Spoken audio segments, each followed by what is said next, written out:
So Donald Trump has coronavirus. At this point, none of us should be surprised by this news, because predictive programming showed us this exact same scenario play out live on TV when it aired back in 2016.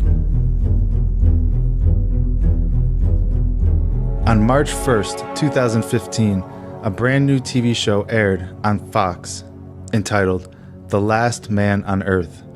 This TV show begins in the year 2020 after a virus eliminated most of the world's population.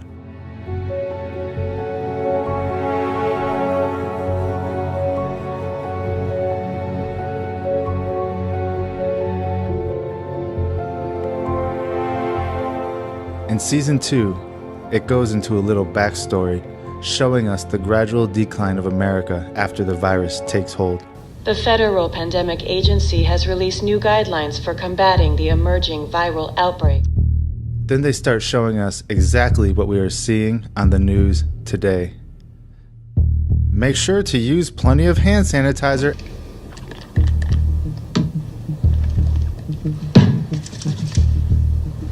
And wash your hands often.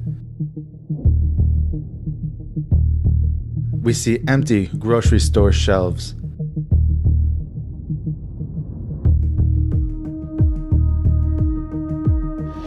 Safety first. Elites going into bunkers. And even the President of the United States doesn't make it out. There's got to be a vaccine. You mean to tell me the President of the United States doesn't have a vaccine? There is no vaccine. Well, something fishy's going on, if you ask me. And there's the presidential hearse as they head towards Arlington Cemetery. How is it possible that they knew these events were coming back in 2015?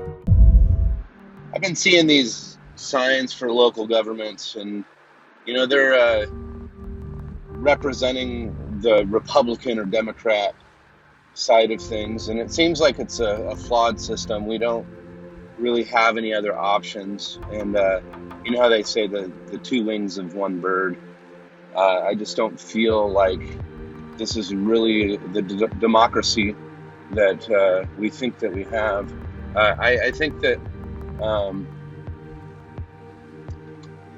kind of in a weird spot right now, because I keep thinking that, being that Trump got COVID-19, trigger word again, I actually feel like, the only thing that will come from this, and again, I know I sound like a conspiracy theorist or whatever, but it seems like these narratives that are projected to the world all the time are just to fear us into submission. And he was taken to the hospital in his local area, and granted, if he gets a cold, he's probably going to end up in the hospital. I mean, I know that they're taking extra precautions, but it's almost like they're going to make it seem pretty extreme. So here's the hypothetical conspiracy theory side of things. I feel like if Trump has always been in on it, he is acting his role, and I want him, to. Obviously, he's not going to get in front of a camera right now and say, "Oh, this is how I'm feeling. These are my symptoms." I just think that it's going to be the kind of this cryptic, elusive, we just start constantly guessing. You're going to constantly just keep us guessing as to what's happening. Now, granted, the media is going to be doing these live, updates or whatever. This just in, President Trump has a fever and he's going to die now, or whatever. I don't know. I don't really think that, personally, the whole thing with Jeffrey Epstein, there was something really fishy around what happened. If anyone has done their research, they'll know. It looks like they either faked his death or they suicided him. And basically, I wonder, if Trump would be in that kind of category. Like, here's the thing. What if this is a hypothetical conspiracy theory. What if they're faking all of this COVID stuff with Trump, and they're going to make his condition so severe, maybe even die, and then Trump's going to be that example that they're trying to set for everybody to follow? Because really, Trump is the reason a lot of the radical right-wingers are the way that they are, like not wanting to wear face masks, not wanting to be in the lockdown. But what happens if our fearless leader ends up, getting severely ill or die? We're going to all be conditioned into that submission. And this is kind of where my head is at, but I don't know if this is founded upon anything other than just my imagination. But I just feel like there's more to this picture than what is being displayed in the media. I sense that there's going to be more lockdown measures.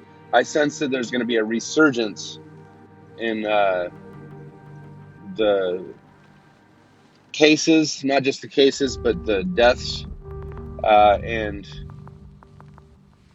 the fear is going to get ramped up a lot. And there's going to be legitimate fear because there are going to be people dying.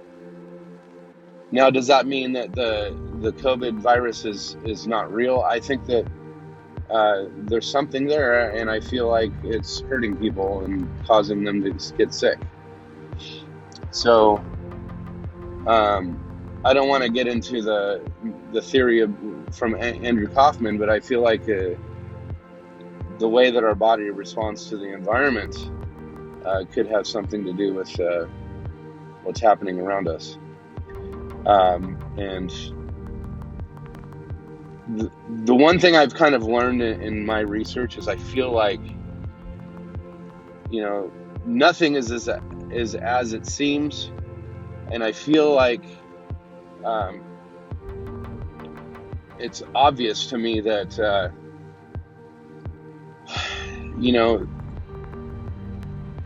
propaganda is very prevalent. And with the law that Obama put into place that allowed the media to, legally have propaganda. I mean, I need to look into that law a little more, but I've been hearing a lot of people and their talking points on that. Basically, we're being taken by the narrative. And I know I sound stupid. I'll probably get thumbs down for this. I don't care. At this point, I feel like people need to consider things outside of their box, outside of their normal, because they're creating a new normal for us.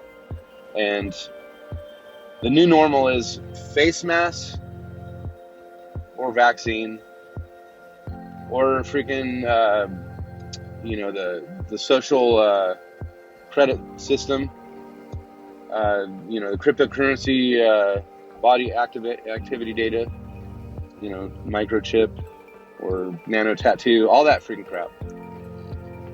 I want to show you the clip that I downloaded from Joe Biden after they discovered that Trump had COVID. It's almost like, oh, here's our opportunity. We're going to go ahead and, start promoting our agenda now, because now that the fearless right-wing leader is, he's now the center of attention when it comes to, the right-wing people. And, oh no, what if Trump gets too sick or dies? What happens then? That it kind of flies back in the faces of those who are resisting, right? Makes them look like they're idiots. why didn't you take it more seriously? So, you know, and that leaves me to wonder, like, you know, it's always that you never really know who to believe. You know, what if all this is as they say? And maybe the best solution is to have a communist society where they lock down everything and keep us safe. It doesn't seem reasonable to me, but whatever the case. Yeah, check out this Joe Biden clip, and you'll see what I mean. Which I'm sure all of you do as well.